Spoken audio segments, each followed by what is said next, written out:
Onward, Christian soldiers, marching as to war, with the cross of Jesus going on before.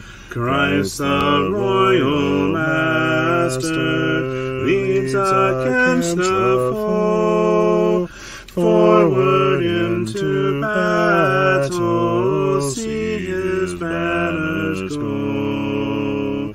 Onward, Christian soldiers, marching as to war, with the cross of Jesus going on before. Oh, for a faith that will not shrink, though pressed by every foe, that will not tremble on the brink of any earthly woe, that will not murmur or complain beneath a chastening rod, but in the hour of grief or pain will lean upon its God. A faith that shines more bright and clear when tempests rage without, that when in danger knows no fear, in darkness feels no doubt.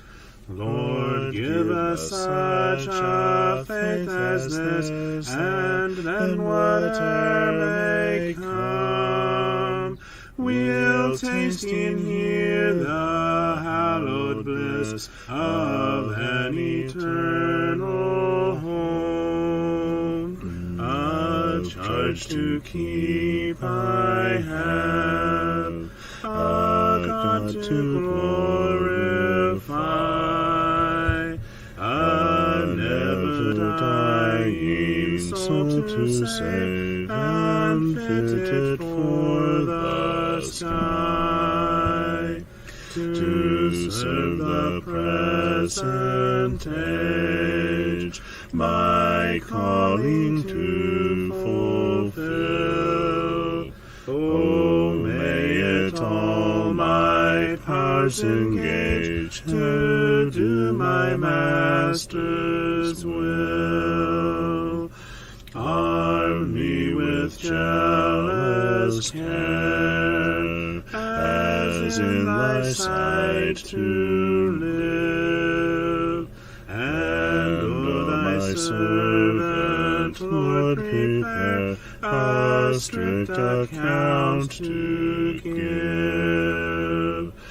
Help me to watch and pray, and on thyself rely. Assured if I my trust betray, I shall forever die. Rise up, O men of God, have done with lesser things. Give heart and mind and soul and strength to serve the King of Kings. Rise up, O men of God, his kingdom tarries long. Bring in the day of brotherhood and end the night of wrong. Rise up, O men of God, the church for you doth wait. Her strength unequal to her task, rise up and make her great. Lift high the cross of Christ, tread where his feet have trod. As brothers of the Son of Man, rise up, O men of God.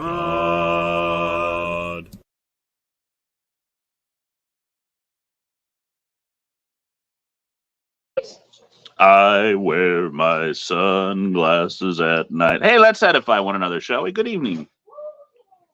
We are here in our Second Peter chapter 1 class on Monday night. O'Shea is going to join me here in just a few seconds or so, maybe a minute, as we get ready to delve into that. We're glad you're here. I want to thank you for joining me. And, of course, he's going to bring up eSword, so we have that on screen. Hey, let's see if that done with tagging. Lucky day. We are live. And it's first We're alive! Peter study. Hey, guess what, O'Shea? We're in person, too. Yes, we are. We're even personable. I don't think we're impersonating anybody. I'm impersonating me. Okay. Well, can you really impersonate yourself? Can't you just impersonate yourself? No, I want to imperson. Okay. We in second Peter or first? I don't remember. Second. I was going to say second. Chapter 1. Chapter 1. And we are in... There we are. And now we have Skylar texted. Alrighty. Yeah, I think we met one of the Christmas trees that your brother was talking to us about, and on our way out, and then shortly behind him, we met your brother. Did he leave? Did he leave? Oh yeah, he's been gone. Oh. Wonder why. I don't know. You'd think he would have gotten everything taken care of while he was there with Ron, but maybe he needed to get to TSC. Hello, Sheila. Good evening. Yeah. Any excuse to go to town is a good excuse, I guess. In his book. The hardware store down there in our farm store, whatever it is down there in Creston, has trees on sale for half off. I'm going to stop in tomorrow morning after we get done with Amos and Ezra's appointment and see what they have real quick, because I want to see if they have any fruit trees. That wouldn't be bad. We need Plum, another. maybe some. We need another damson plum. Yeah. Your grandmother's convinced me to get some of the John Adele, so I'm gonna have to contact that university down in Oklahoma that has it. Yeah, the supplier. Mm-hmm. Hello, Sheila. Greetings and salutations. So I think at least Mom and Dad want a few more. I showed Larry Bob the one peach tree I have out there on sale row, and he's like, "Wow, it's looking good. It'll be a miracle if it survives, Amos." But these ones are bigger than the ones that she gave us last year. Yes, they are, and I still have one of those that she gave us last year. Yeah, and well, there's CJ. It's doing all right. At least I think that's CJ. Unless that was you bringing in the eSword. It's supposed to be CJ, but it could be a CJ impersonator. He could be impersonating CJ. Mm-hmm. If he is, he's doing a good job of it. Yeah. I mean, got to start off by licking that camera. I mean, that's how it goes.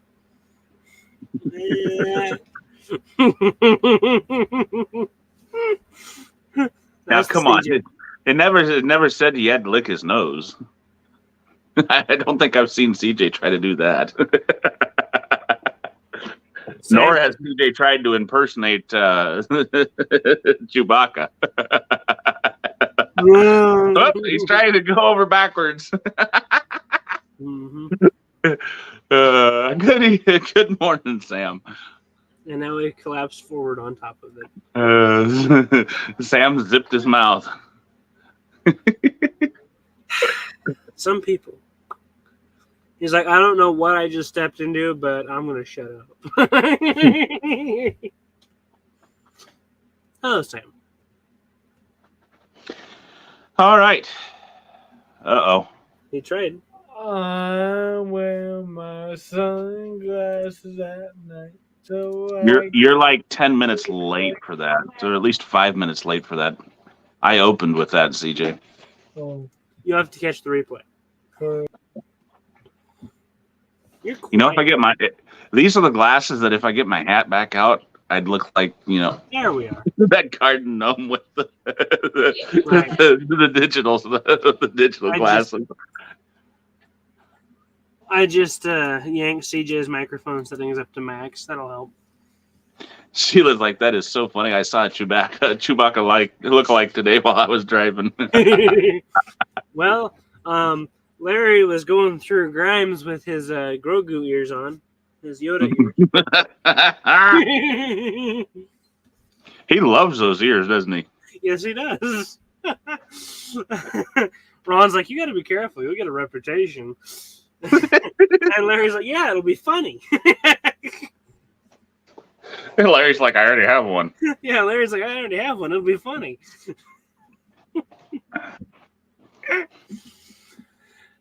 See, his birthday was just a little while back ago, so I decided because he really likes Grogu, which is Baby Yoda. I decided to get him some of those party ears with the Baby Yoda ears on it, and so I got him that and another gift. And since getting it for him, he keeps it in the truck with him at all times, and may or may not just pop it on whenever we're driving through town. We had a gal. She was on the sidewalk, and she was waiting for traffic, to do. And she saw Larry with those ears on. You could see her face brighten. She's like,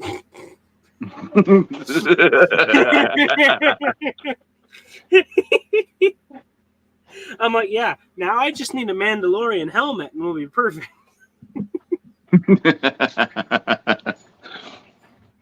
When I was growing up, every Sunday, when we were headed to services, barring, of course, really severe weather, there was a guy out. He'd set a chair out in his front lawn, and he had this humongous orange glove, and he would wave at everybody going by. This great big old, almost like those big fan gloves, you see in the stadiums or whatever. The number one. Yeah. Right. And he just smile and wave at everybody going by. At least it wasn't Bigfoot. Well, it could be Harry and the Hendersons. Yeah. People wonder, I wonder if God created Bigfoot. Sam says, I often wonder if God created Bigfoot. And then I'm like, well, who cares? What difference would it make? That's right. But let's get into 2 Peter, because that's what we're here for tonight. We're going to pick up in verse 5. We were talking, bringing ourselves back up to our refresher course. We were talking about diligence and how diligence means to give every ounce of effort. And so, or to put forth every ounce of effort. Peter says, giving all diligence, giving every ounce of your being, add to your faith. Virtue. Here's the thing. That's something that we need to understand. Whose responsibility is it to add to our faith? Our very own. Jesus says, if you had the faith of a grain of mustard seed, a mustard seed, you could move. You could say to one, you could say to a sycamore tree, be removed from here and planted in the sea, and it would do so. We read that earlier today. I can't remember now what passage that was in. Right. O'Shea is nearly that, Sheila. I'm size 13 to 14, depending upon who makes the shoe. Was that in Matthew 20 or Matthew 10? Well, Might have been Matthew 10. Ought to be in one of the Gospels.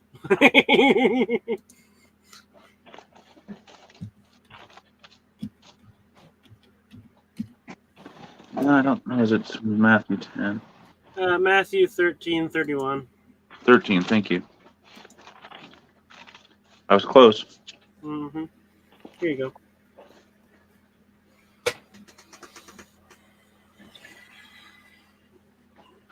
No, that's the parable of the grain of mustard seed, the mustard seed. No, we're talking about their faith. Oh, yeah, okay, never mind. Scratch that. Oops. Matthew 10 was the, or Matthew, was it 10 or 11? Matthew 11 was the yoke. The word mustard isn't mentioned in the Bible before Matthew 13. So look at it as a different one. Okay, Where's the 17. next? Matthew 17. Okay. Was there one in Luke as well? Give me a moment. Let me pull that up again. All right. See, this is my favorite part. I think it was in Luke. It was verse 6. Mm-hmm. Yes, Luke 17, 6. Luke 17:6. Mm-hmm. Thank you. Lord, increase our faith. You know, the apostles wanted Jesus to increase their faith. And Jesus said, Nope. He said, if you had faith as a grain of mustard seed, you might say to this sycamore tree, be thou plucked up by the root and be planted in the sea, and it should obey you. And then, we talked on, but which of you having a servant? Peter kind of took that lesson to heart.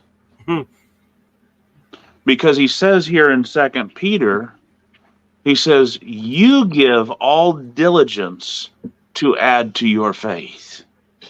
What is it that's going to cause our faith to grow? What is it that's going to increase our faith? Our diligence. Our diligence.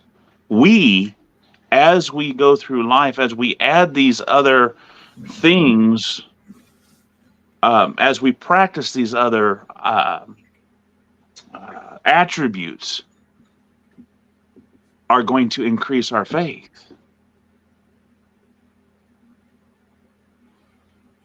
No, that's not it, Sam. That's totally different, because that was talking about casting out of demons, I believe.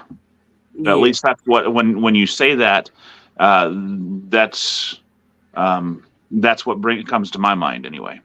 Well, there is that. He does say just before that. Oh, ye of little faith. Oh, ye of little faith. This kind can only be.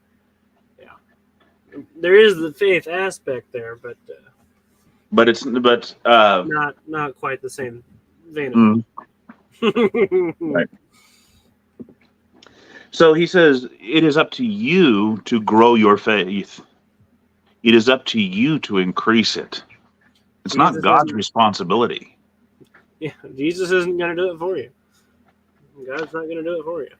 Which also kind of begs the question, is God the one that implants faith in us?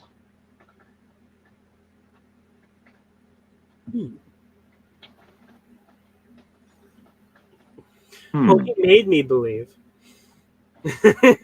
So, that's just something for you to ponder upon. Mm-hmm. So he says, besides this, besides the fact that we have faith, we've obtained the faith through the righteousness, through what the right acts of God, or the right living from God. God's commandments are righteousness. Remember, we went through all that in the book of Psalms. Mm-hmm. Besides that, besides the grace and peace being multiplied through that knowledge, besides him having given us all things that pertain unto life and godliness through that knowledge, we are to add to our faith virtue. And I believe we've covered virtue and we've definitely knowledge. So virtue was what? You remember what that one was, O'Shea? Virtue was a type of moral strength. Moral fortitude, moral morality. They're a virtuous person. They have a very high standard of moral. And Purity. we covered how you can normally identify them just when you see them. It shines that much through their entire being. Um, Let me pull it up here. yeah. Sam, if you want to, for the more in-depth discussion on faith in this passage, you're going to have to go back to our original lesson on it way back when we did it probably a month or so ago, maybe a You're month looking and a at half. less than 1 or 2 of this series. We're not going to get into that. That's not our purpose tonight. So, arite, the goodness, good quality of any kind, a gracious act of God, virtue, uprightness. Says manliness, valor, excellence. Yeah.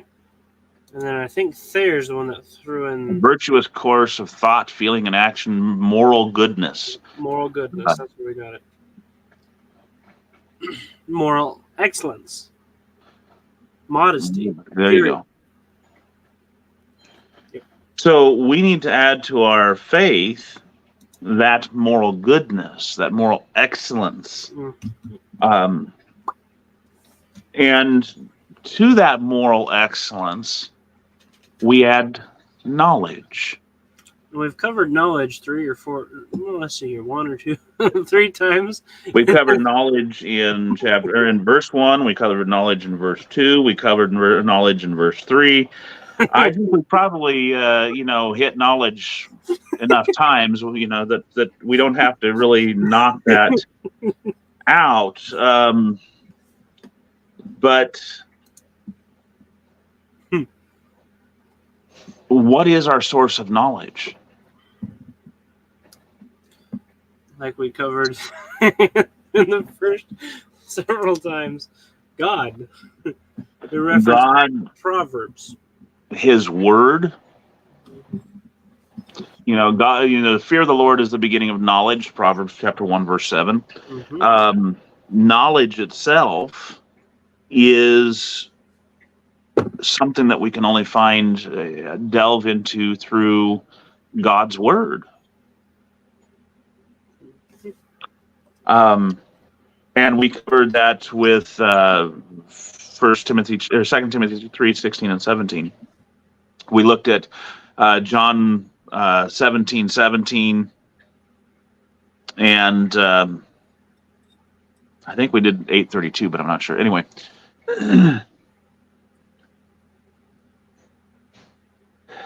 God's word is truth. God's word imparts knowledge. And the only way that we're going to be able to add knowledge to our faith is by diligent study of God's word. Of that word, that's right. So,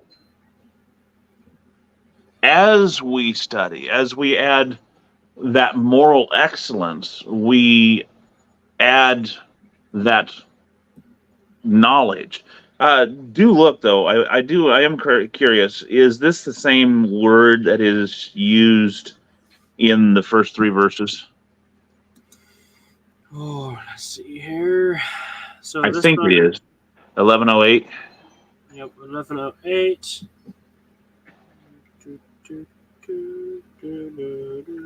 No. Oh, it's different. 1922. Let's see what the knowledge 1108 is. Go up to verse 1 though as well. I want to, 1 and 2. Let's start from 1. So we're looking at 1108. So that might be something different. Where is it?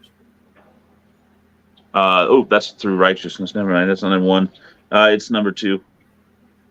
Verse 2 and 3. Okay.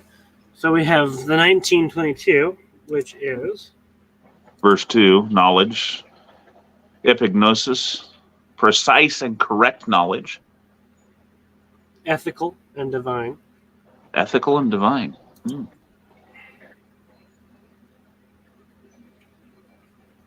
discreet, Full discernment, acknowledgement. discernment. Notice it says full discernment. Mm-hmm. Yeah. That is to be able to know something and know the difference between things. When we use discernment in passages like 1 Corinthians 11, discerning our head, that is knowing our head. How did we use that?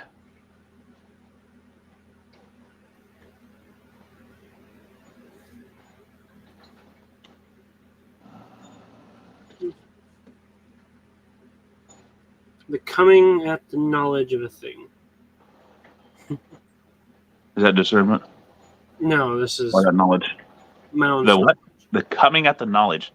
Ascertainment. Yes. The searching out. Yep. Insight. Okay. So that's 1922. Not discerning, not setting apart the head. And so discernment, that's interesting. So then we go look at 1108, and what do we have there?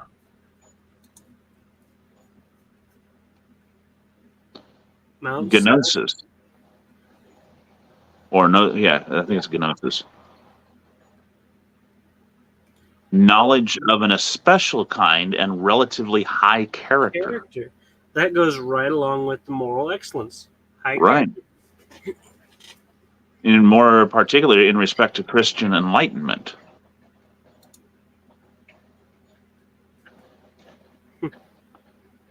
Strong says just, knowing.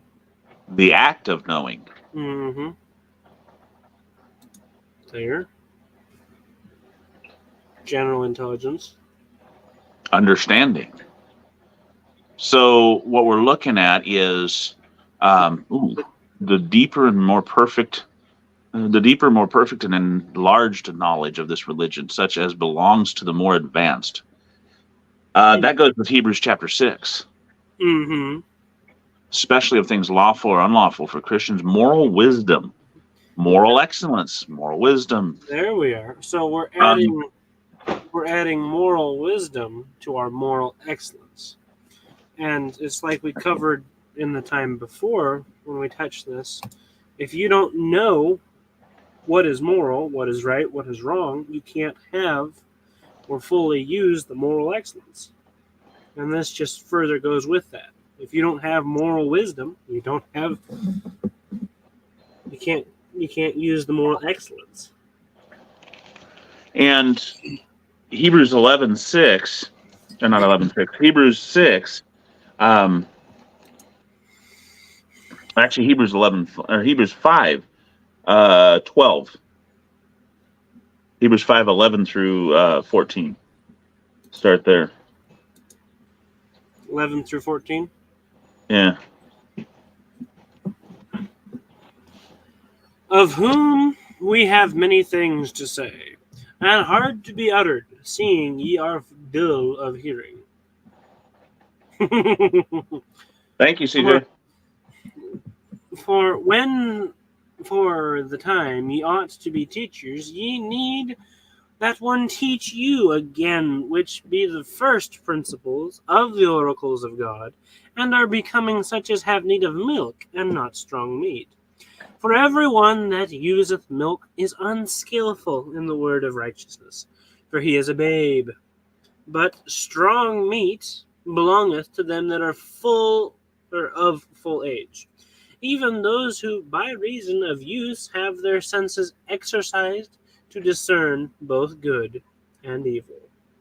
So this, by the way, this passage here is essentially defining the knowledge that Peter says we're supposed to be adding as we go through, that we're supposed to be adding to our virtue.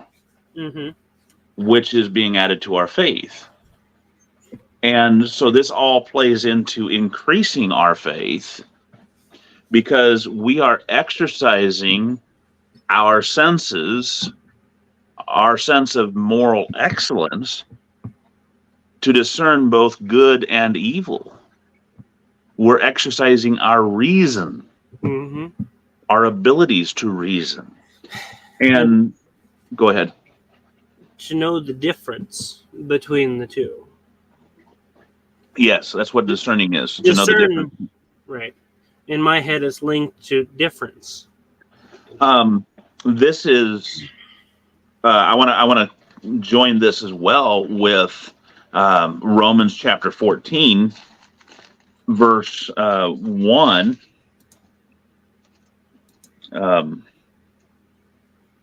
Him that is weak in the faith, receive ye, but not to doubtful disputations.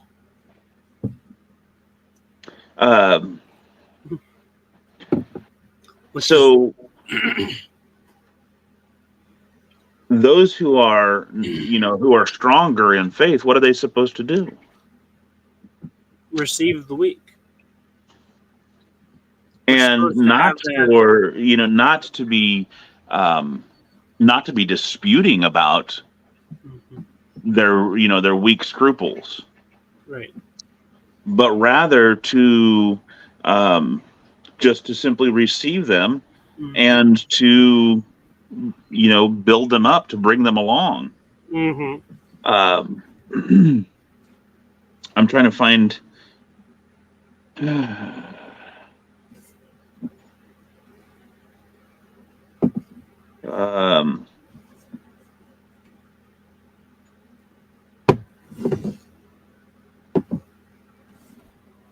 what is it, verse 15, I think. What?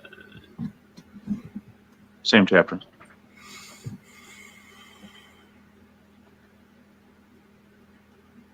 Uh, 15 and then 20 through 19 through 23. But if thy brother be grieved with thy meat, now walkest thou not charitably, destroy not him with thy meat, for whom Christ died. 19 through 23. Let us, therefore, follow after the things which make for peace, and things wherewith one may edify. Where did I go? Edify another. For meats destroy not the work of God. All things indeed are pure, but it is evil for that man who eateth with offense. It is good neither to eat flesh, nor to drink wine, nor anything whereby thy brother stumbleth, or is offended, or is made weak. Hast thou faith? Have it to thyself before God. Happy is he that condemneth not himself in that thing which he alloweth.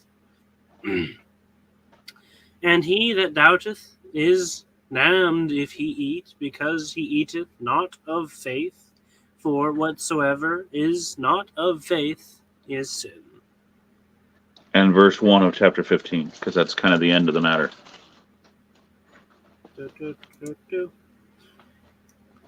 We then, that are strong, ought to bear the infirmities of the weak, and not to please ourselves. You see, that is a spiritual application of Hebrews chapter 5 that we were just reading. That is the discerning of both good and evil. That is exercising our reason and doing so properly. And it is showing, allowing us to show moral excellence through that knowledge that we have added to our faith. With that moral wisdom. Right. And so um, as we go through and we add to our moral excellence, we add to our faith moral excellence. We then add to that moral excellence um, moral. What was it? Moral Wisdom. understanding. Yeah. Mm-hmm. And we learn.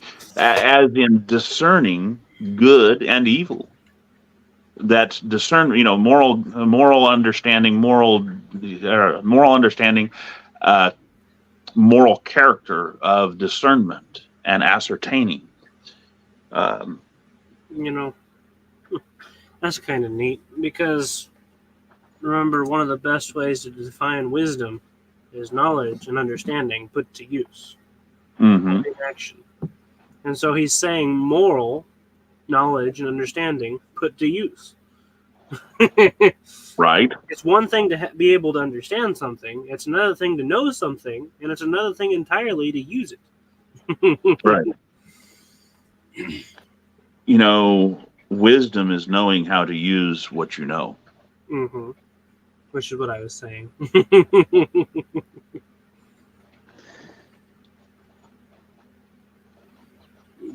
And knowing when to use it.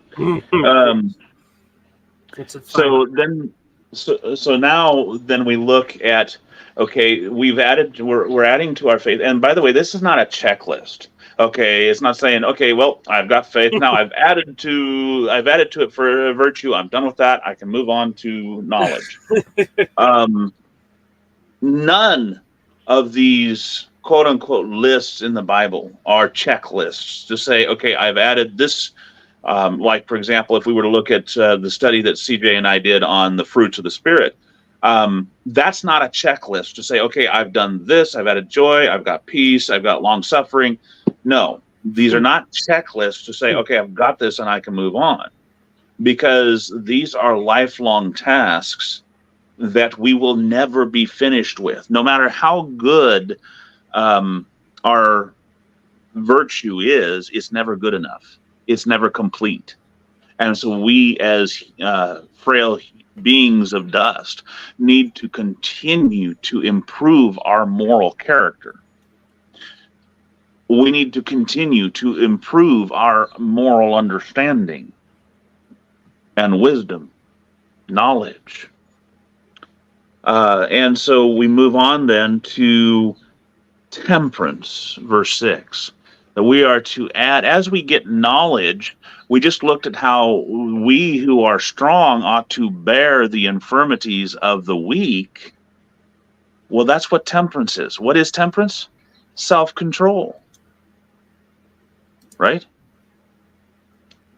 And this is still the moral wisdom knowledge. Yeah, it would be the same, thankfully. It should be the same. So as you look at temperance there, how do you define temperance? I know the ASV says self-control. Skylar! Hey, Skylar. He made it back. Eureka. No, that's not it.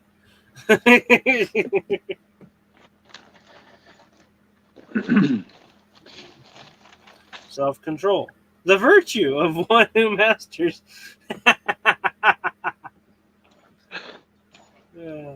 Keying right back to the virtue. Back to virtue. The moral goodness of one who masters his desires and passions, especially his sensual appetites, is strong. Theirs. Yeah, so you have to add each of these things pretty much at the same time. You can't get moral excellence without moral wisdom. It doesn't happen. And each of these have to be gotten pretty much simultaneously and repetitively. Self-control. Mm-hmm. So we look at enkratia, self-control, continence, temperance. Boy, he's really Thanks, Mounts. It only appears 4 times. So, since it only appears 4 times, let's look at the other 2 times that it appears outside of Second Peter. We have Acts 24, verse 25. Which says 24:25.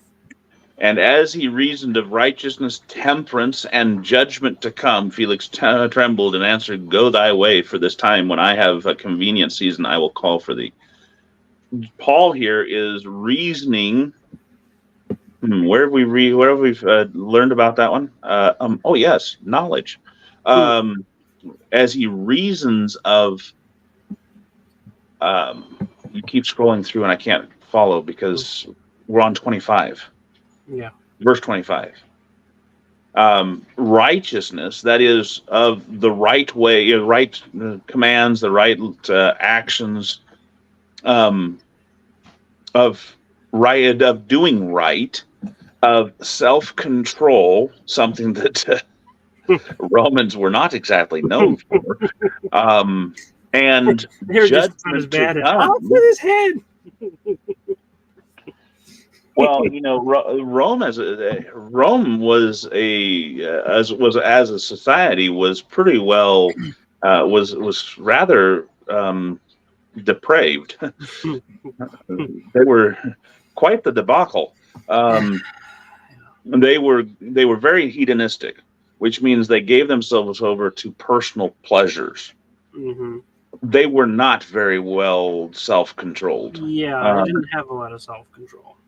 I mean, when you look at all the plottings and things that are going on in the political realm, and all the murders that are happening, not just with Caesar, but all, with the different senates and politicians and things like that.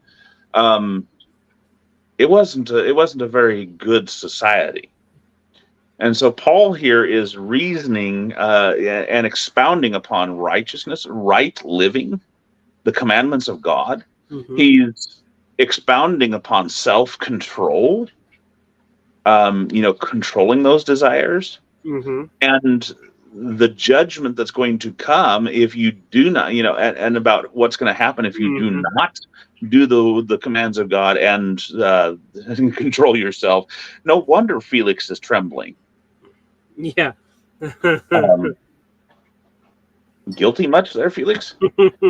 Yeah, well, to find out that everything you've been doing is not good, and all of a sudden you find out that there are consequences for each of these things that are not pretty consequences. Mm-hmm. You should be trembling, and that fear should lead to... Yeah. It should lead you to make the changes, to do the right. But obviously with him, it says, he says, "Go thy way for this time when I have a more convenient season." And we look at that with sadness. He got close, but didn't get all the way there. We're never told if he ever went any further. Right. The opposite of doing what is right in your own eyes. Right. Mm-hmm. Now, what's the next one? It was in Galatians, I believe. Yes. Let me go back in time here real quick. You can just go over to the editor or to the dictionary. It should still be cute. Yep, that's right. This thing has so many features. Sometimes it's hard to remember. Okay, so this is of the fruits of the Spirit, is it not? The fruit of the Spirit is love, joy, peace, long-suffering, gentleness, goodness, faith, meekness, self-control. Against such there is no law against any of these fruits. No. There is no law limiting. Yeah, there's no law limiting how much self-control you can have. Good evening, Sister Debbie. Good evening, Sister Debbie. My fellow pilgrim. So we look at this then as we develop that moral excellence, and we add to it that moral discernment, the discerning of what's right and what's wrong, of what's good and what's evil, that we were talking about with knowledge. We add to it self-control.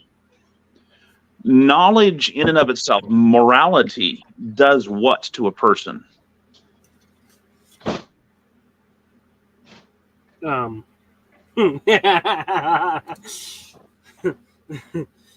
I guess, Strong's side kicked in, or Webster. This says makes a person moral. Was the first thing that ran across my mind. Sam, if you want to know more about the meekness, you're going to have to go find our discussion on meekness in the fruit of the Spirit that CJ and I did in that particular course. That is not what we're going to be talking about today. Simply put, strength under control. And it's the same. But anyway, so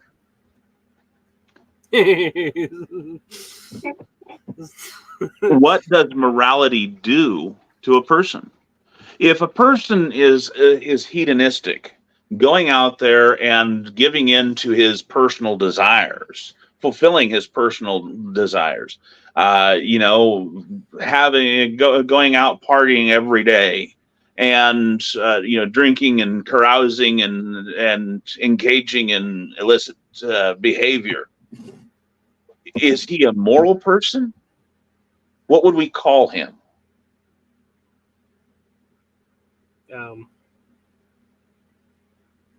Well, wicked. It starts with an I. Sounds like I should have. No, don't.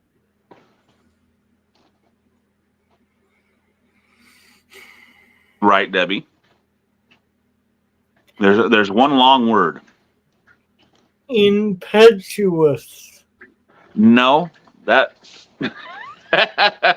Ignorance, what came to my mind. Impetuous means that they are given to whims. They act before they think. Well, that would be without self-control. But I'm not talking about that. I'm talking about morals. Right. A person who is hedonistic and in fulfilling his desires is called immoral. Oh. Without morals. I was thinking moralless, but yeah, immoral. Mm-hmm. Yeah, moral-less is actually not a word, and it's called immoral. Mm-hmm. It is, and that means without morals. Thank you, Sheila. So she's the only one thinking here. Sheila's like, oh, now I know it. Now that Levi gave us the word, I'll type it in. You gotta remember, CJ. Gotta remember, CJ. Facebook's about 10 seconds behind on average. So she got it in just about 2 seconds before Dad said it, I'd reckon. More than likely. Yes, Debbie. CJ is here. And hello, Sister T. So, better, Sister T. So, Skyler says, "Oh." So we're adding to our moral excellence, moral discernment, and that moral discernment is what restrains us or gives us that self-control. Because you are able to determine what is and what is not good. You are able to determine what is good and what is evil. We have to add all of these things pretty much simultaneously. If a child doesn't learn morality, we call that child spoiled. But they go out and they do whatever they want to do without restraint. Mm-hmm. And that's because no one's taught them morality.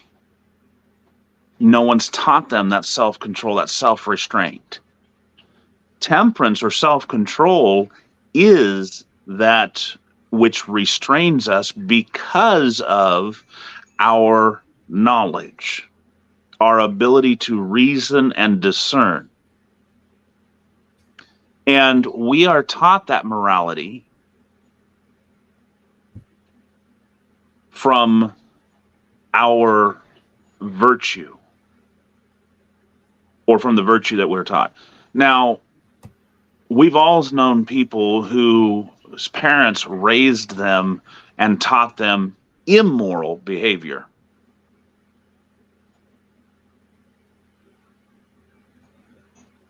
That's right, Debbie. You're absolutely right. Many call a child a brat, and honestly, no one likes a brat. It starts from the moment they can say no.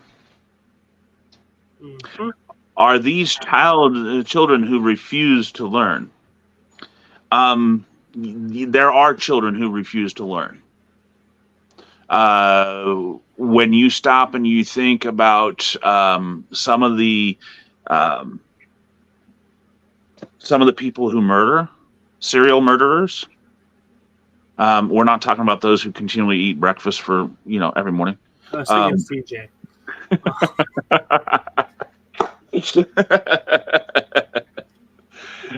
We're talking about the real serial murderers, and we talk. We're talking about During Young Brothers, we may or may not have found a good crowd laughter. That's perfect. We're talking, people like Dahmer and things like that. People, the ones who basically had no moral filter.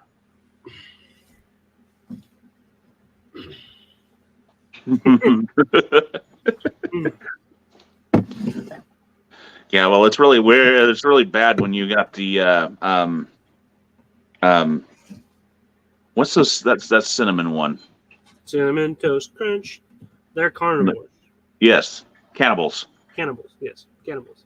But anyhow, it is that, and I love the way that the imagery that Peter has given us, how each one is building upon the other. We are adding to our faith virtue, moral excellence. Mm-hmm. And that causes our faith to grow, because as our moral excellence grows, we recognize God's hand in all around us. Who is it that gives us our sense of morality? God. God. It's not our parents. Our parents teaches us God's morality, He is the defining, or lack thereof. He is the defining factor of morality. Right. And so as we develop that moral excellence, we then are adding to it moral discernment. Well, where do we get moral discernment? From the law of God. Back in the Garden of Eden, God said, "You shall not eat of this tree of the knowledge of good and evil." Why? Well, because God said not to. That was the command. Simply do not. And when they ate of it, they died. Their eyes were opened. They understood that they had broken God's law and had become immoral. And as Grandma says, they made gardening a lot harder. Yeah, they did. Assholes. And God's commands have always been right. Mm-hmm. But their eyes were open, and they learned to discern between good and evil, between right and wrong. They knew they'd done wrong. It's like Sam says, God's righteous. Always has been. Right. Mm-hmm. And so as we add then that moral discernment, that brings moral restraint, self-restraint. Self-control. And I love this. I love this imagery. I love how each one builds upon the other. It's kind of zooming in. Each piece zooms in on a point. It narrows the lens down. Mm-hmm. And yet, it all shows the bigger picture of faith. Mm-hmm. you're zooming in on godliness, quite simply, on being like God. Well, and that's another point too. It goes back to what we were reading in verse 3 here of 2 Peter 1. He has given, according to his divine, or as his divine power, his divine authority, hath given unto us all things that pertain unto life and godliness through the knowledge of him that hath called us to glory and virtue. Debbie's going loopy. Woohoo! Love you as well, sister. Take care, Sister Debbie. Love you, and thanks for dropping in and saying hi and adding to the study. We appreciate that. Cheerios add a lot. Yes, they're circles. Gives you circular thinking. Mm-hmm. Lets you zoom in.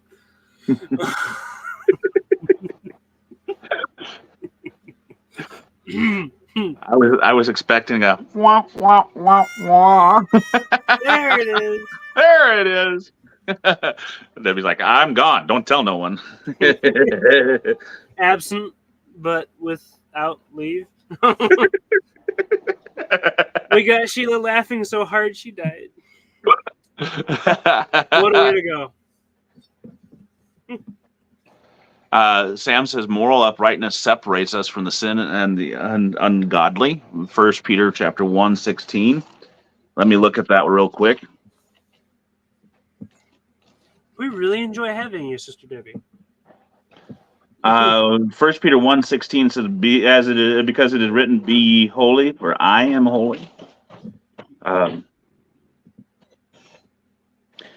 15 actually goes really well with that, Sam, because it says, "But as he which hath called you is holy, so be you holy in all manner of life." We're commanded. All manner of life.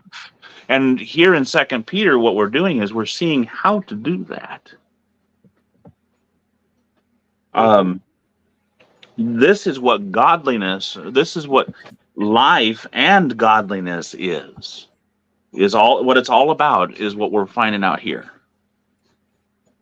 Yep. And so as we prepare to close it up this week, and next week we're gonna talk about patience, but again, our building blocks is this: God has given us everything that pertains unto life and knowledge, or life and godliness, through knowledge, not the same knowledge that we see in verse 6. Not through moral excellence or moral wisdom, Moral discernment, but through to know. Yeah, basically knowing. Through knowing. Mm-hmm. Through knowing him, through the knowing of him, as it says in verse 3, that hath called us to glory and virtue. Mm-hmm. And this is what we do. We are the ones that are responsible for adding to our faith. I can't ask Shea to add to my faith. I can't add to Debbie's faith. I can edify her, I can encourage her, but I can't reach out and slap Sheila with, more virtue. We could It ain't gonna happen. We could slap her with the word of God. That might help, but with the Bible, but it doesn't exactly add virtue.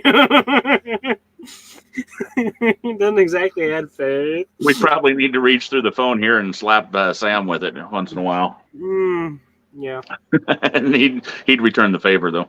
Yes, he would.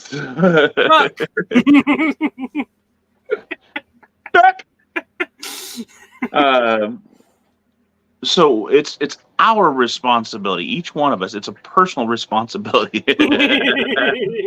It's a personal responsibility to do this. God has commanded you and I to add to our faith.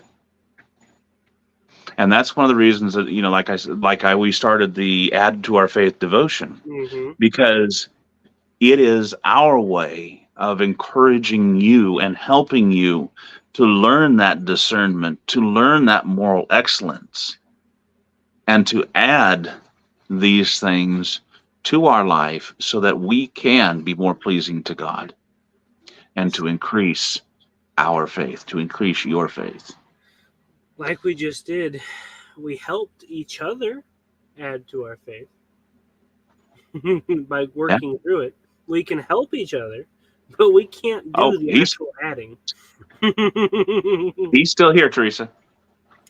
He's in the background. That's up to our personal responsibility. Okay. He's the one that's cracking the whip. Yeah. He is the one that's laughing or giving us the 100-year-old laughter. And it's got the laugh track, the wah, wah, wah, wah, and the drums. Which he hasn't gotten to use yet today. No, we haven't any good puns. I mean, we did mention CJ.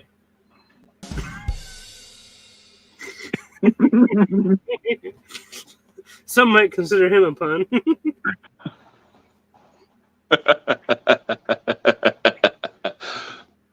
So, so we hope and pray that we have indeed edified you to greater service in God's kingdom. That way, whether we wake tomorrow to serve God here on this earth or we wake tomorrow to serve him up there, you have been personally built up and we have served God. That's our goal. And you know where it is will be, or we'll see you then. God bless in your walk with him. And good night. Thank you all for being here. You are all very, very welcome. Thank you. Y'all have a good night. Till we meet again, God bless you all. Stay safe. Stay safe. Stay safe.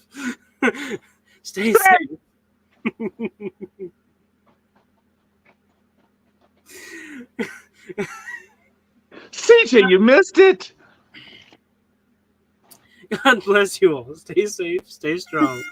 Love each and every one of you. It was supposed to be the laugh track. Toodaloo. Hip hip. Cheerio. We'll catch you then. Bye-bye.